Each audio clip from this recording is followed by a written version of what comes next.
C'est pourquoi je dis et j'aurais dit, je crois que je rentrerai au ciel. Est-ce que tu le crois aussi?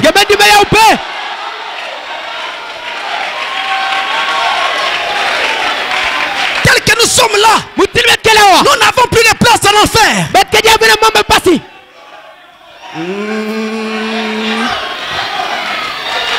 On n'a plus de place en enfer. Moi je ne prie pas parce que j'ai peur d'aller en enfer. Non. Je n'ai pas peur d'aller en enfer. Si on me prend aujourd'hui, jette en enfer. L'enfer d'accueil. Il ne répare. Tu n'as plus de place ici.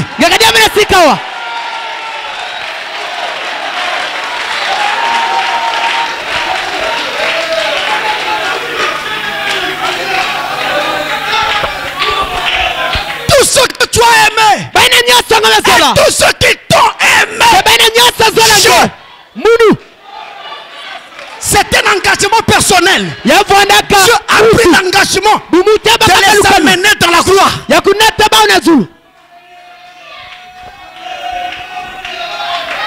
Alléluia. Alléluia.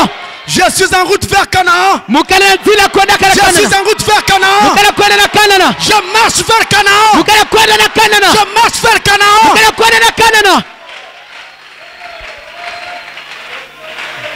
Alléluia. Alléluia.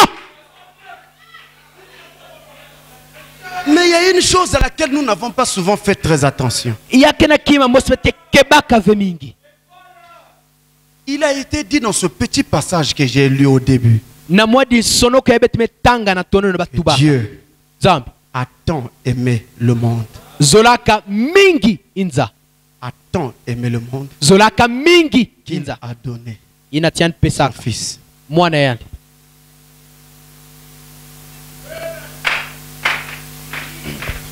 Ça c'était pour le monde entier. Dans le premier âge, Éphèse, Dieu a tant aimé Éphèse qu'il leur a donné l'apôtre Paul. Dans le deuxième âge, Smyrne, Dieu a tant aimé Smyrne, celui de ce temps-là, qu'il leur a donné Irénée. Dans le troisième âge, Pergame, Dieu a tant aimé Pergame, celui de ce temps-là, il leur a donné Martin. Dans le quatrième âge, Thyatire, Dieu a tant aimé Thyatire, il leur a donné Colomba. Dans le cinquième âge, Sardes, Dieu a tant aimé Sardes, il leur a donné Luther. Dans le sixième âge, Dieu a tant aimé l'âge de Philadelphie, il leur a donné Wesley.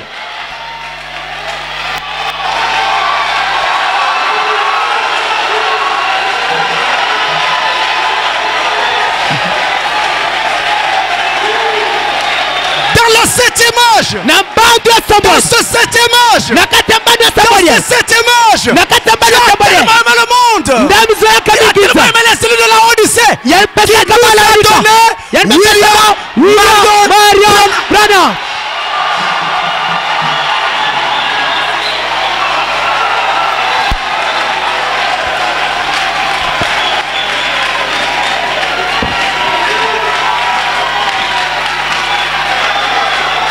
Alléluia. Alléluia. Mais ce n'est pas tout. Ce n'est pas tout. Ça c'est pour les âges. Ça c'est pour les âges. Ça c'est pour les âges. Maintenant. Dieu a tant aimé Dolisi qu'il lui a donné Fred.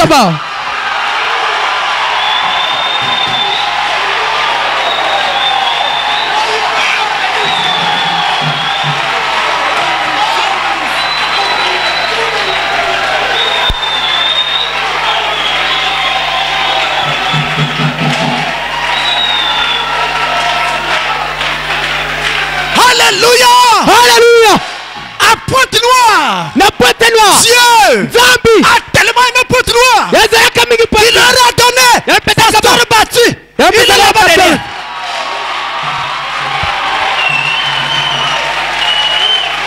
Alléluia. Alléluia. Et ils ne sont pas seuls. Dieu a tellement donné ici. Il a aussi donné le pasteur Maxime.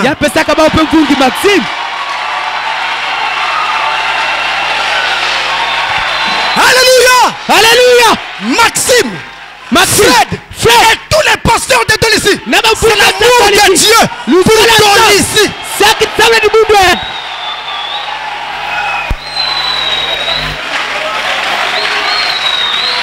Il ne me reste plus qu'à vous dire ce que l'apôtre Jean a dit. Petits enfants, vous avez vaincu le malin. Vous vous posez la question. Est-ce que j'ai cet amour? Est-ce que je rentrerai? Il n'y a pas de questions comme ça à me poser. Le message est là. Les tonnerres sont là. J'aime la parole. Je crois la parole. Je fais de la fin. Vous savez vaincu le malin. Quand? Before the foundation of the world. Avant la fondation du monde. Avant la fondation du monde, Dieu avait fait de toi un vainqueur. Là où tu es là, c'est un vainqueur. Le vainqueur, ce n'est pas ta chair. Le vainqueur, ce n'est pas toi. Mais le vainqueur, c'est la parole en toi.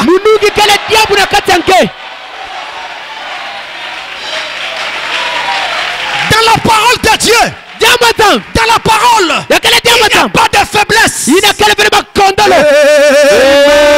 Amen. Le diable vous fait regarder à vos faiblesses. Tu avais fait.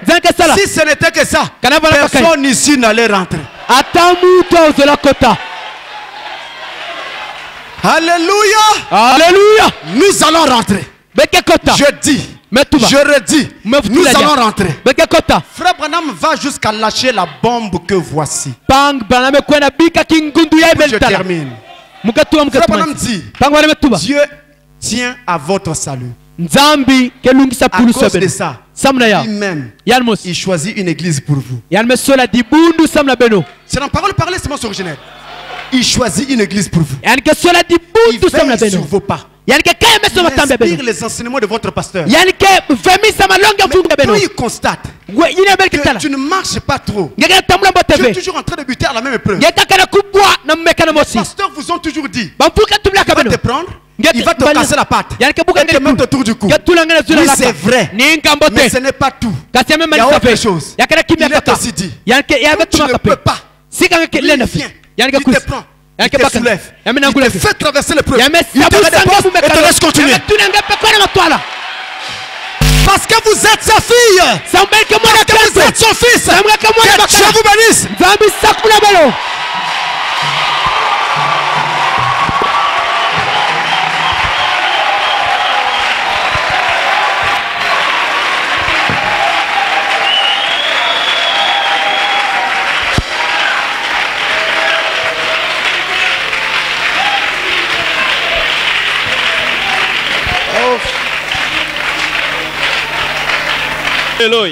Que Dieu bénisse encore son serviteur. Nous avons besoin de tels enseignements.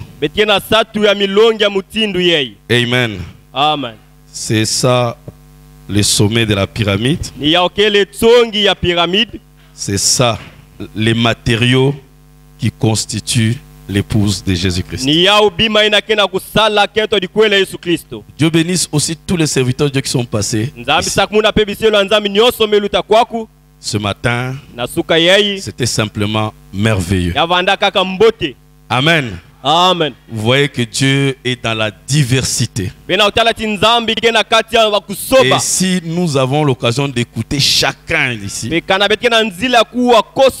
serons vraiment bénis.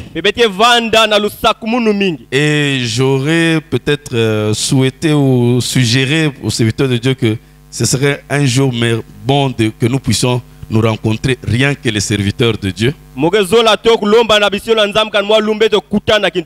une semaine comme ça, on reste seulement, on écoute, on s'écoute les uns des autres. Parce qu'on n'a jamais eu l'occasion de nous écouter tous au même moment. Je crois que ça sera une chose merveilleuse. Vous voyez, de se découvrir quand nous restons loin les uns les autres. Nous manquons beaucoup de choses. Comme aujourd'hui, c'est maintenant que je viens de découvrir Francis alors que je l'ai connu depuis longtemps. Et voyez-vous combien de choses j'ai manqué tout ce temps que je l'ai gardé très loin de moi. Même chose avec Bateta et tous les autres qui sont passés ici. Pasteur Kassongo, je le connais déjà, mais déjà, hier je l'ai découvert sous une autre forme. Voyez-vous, c'est merveilleux. Amen. Amen. Et Zengele, tout le monde. Et comment il a soumoné ici.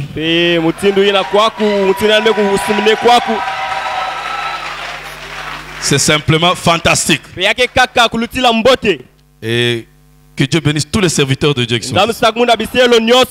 Amen. Amen. Pour Fred, je ne sais pas comment le remercier. Omar racontait une histoire que j'ai entendue. C'est une histoire de seconde main. Mais c'est une histoire vraie. Alors je la répète. Mais je l'ai entendu de quelqu'un, d'un serviteur de Dieu. Il dit que quand on classait les grands hommes du siècle, quand le siècle est en train de se terminer, on a mis les boxeurs du siècle, les ceci des siècles, les musiciens. Alors, on a parlé du joueur du siècle, c'était Pelé. Et paraît-il, pendant tous les là où il a joué, il a marqué soi-disant 1000 buts. Mais il dit que le dernier but, c'était le top. Il dit qu'il était au centre. Il a damé le ballon comme ça. Il a dépassé l'adversaire. Et il a tourné. Il a dribblé. Il a dribblé. Il s'est retrouvé en face de qui gardien. Et il a damé comme ça le ballon. Et le ballon est passé au-dessus du gardien. Le gardien a tourné, regardé. Et Pelé a marqué. Il dit les supporters de leur équipe ont commencé à applaudir. L'équipe adverse a applaudi. L'arbitre a applaudi. L'équipe même qui jouait. Et le gardien a applaudi. J'aimerais dire à Fred que le but qu'il vient de marquer, même Satan a applaudi.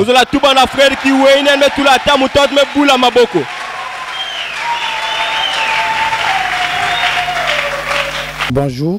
Oui, les pasteurs se sont retrouvés ici à Dolisie pour une convention internationale que nous avons organisée pour unir les enfants de Dieu et que l'œuvre du Seigneur puisse aller de l'avant.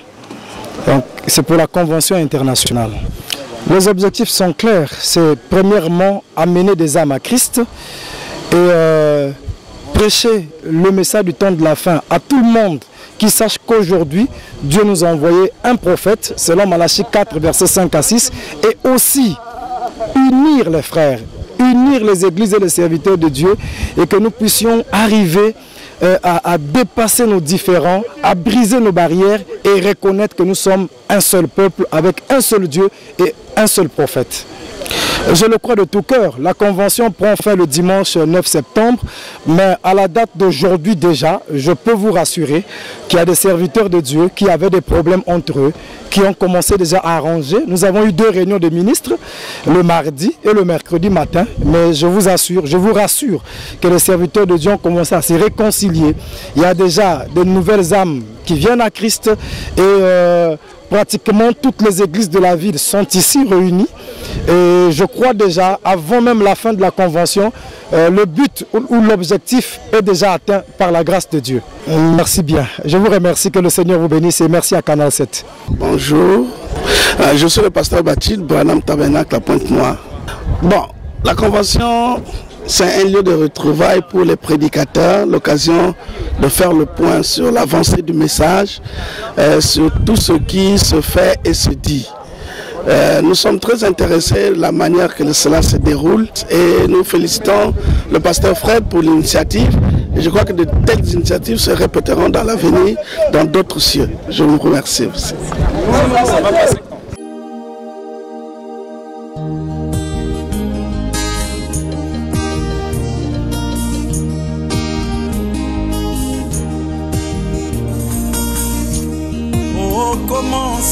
Quand Dieu créa les cieux et la terre était informe et vide, simplement dans le chaos. C'était là les vestiges d'une civilisation passée. Mais quand Dieu regarda, il trouva que cela était bon.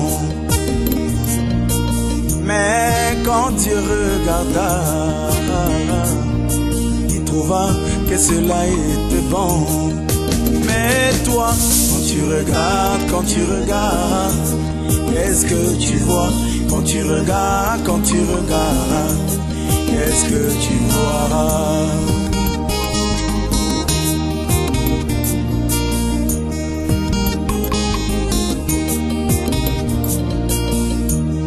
Abraham se reposait sous les chaînes de Mamré. Il vit 3 hommes qui s'approchèrent de lui. L'un d'entre eux l'appela par son nom nouveau et il se prosterna et appela cet homme Elohim. Et Abraham se prosterna et appela cet homme Seigneur. Et Seigneur veut dire Elohim. Mais toi, quand tu regardes, qu'est-ce que tu vois? Quand tu regardes, qu'est-ce que tu vois?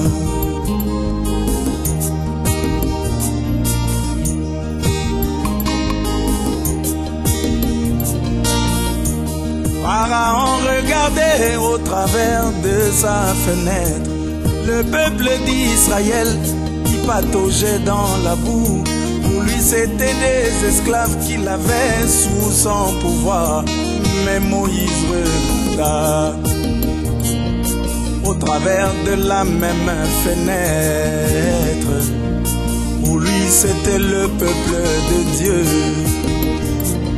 le peuple béni de l'Éternel. Il devait hériter la terre promise de Canaan. Mais toi, quand tu regardes, qu'est-ce que tu vois? Quand tu regardes, qu'est-ce que tu vois?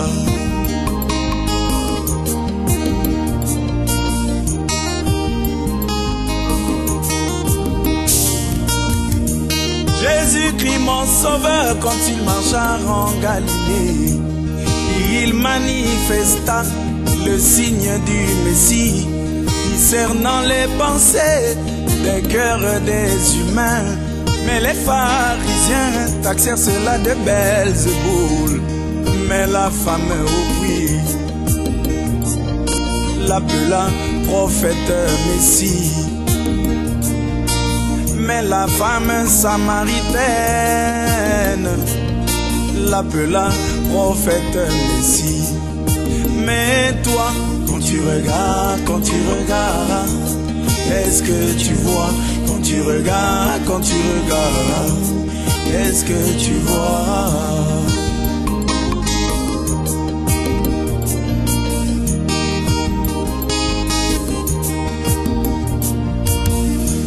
William Branham, le prophète du temps de la fin, il manifesta le signe du Messie, discernant les pensées des cœurs des humains. Mais les hommes d'église taxèrent cela de télépathie. Mais toi, petit troupeau, tu appelais cela don du Seigneur. même la mer au possum a appelé cela don du Seigneur. Mais toi, quand tu regardes, qu'est-ce que tu vois? Quand tu regardes, qu'est-ce que tu vois? Quand tu regardes, qu'est-ce que